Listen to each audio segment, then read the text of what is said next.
it's Will Hessey here.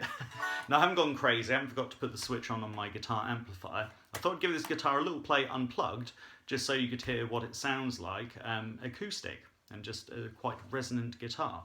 This guitar being, of course, a Gibson Les Paul Studio. This particular one is from 2007, and it's built the normal way Les Paul is. We've got mahogany body, maple top, mahogany neck on this one, normal control layout, 2 volumes, 2 tones, 3-way switch, 2 humbuckers on this one.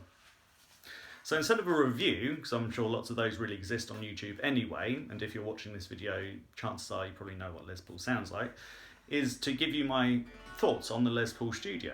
So normally between the Les Paul Studio and the Standard, there used to be, the big difference was just the Studio didn't have neck binding or body binding, and the two were pretty much the same.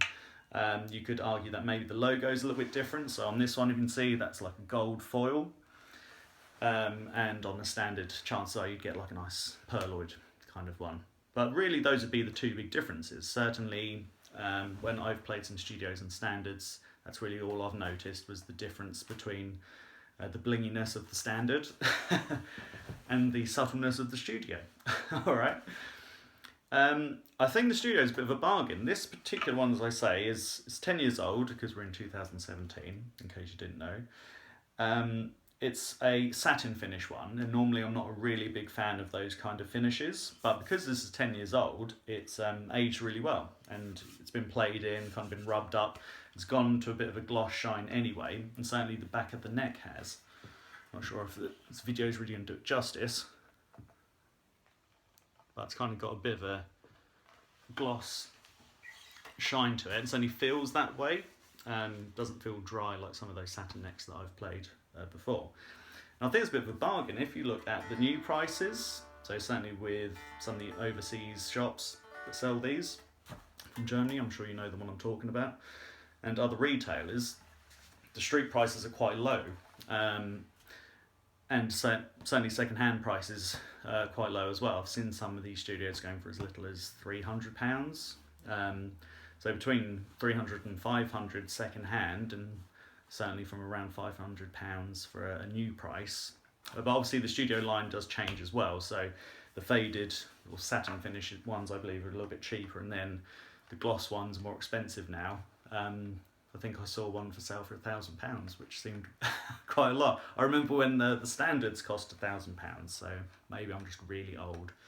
But anyway, it's worth a check. If you're not fussed about the binding, the blinginess of the Standard, give the Studio a go, and if your budget won't stretch that far, they're really worth a shout. This is the second Studio I've owned, and I really like them. I think after playing this one and being impressed, what I thought was going to feel a bit cheap and not look particularly great, it's really surprised me. I really like the feel, like the way it looks. Obviously the feel and the setup can be changed, and not all guitars will play as awesome as other guitars that you have played and own, but I'm really pleased with it. I don't feel like I'm missing binding or I need it to look prettier so I can play it on the stage.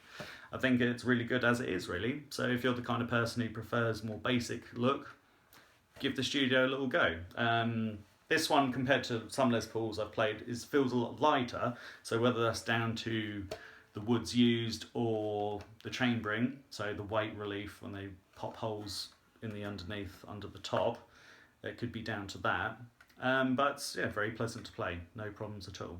Okay, well I hope that's a little bit different, not really a review, but just a quick discussion about my thoughts on the Les Paul Studio. Hope you liked the video. If you did, please give me a like. Give me a subscribe, give me a share, and I'll catch you next time. Happy playing.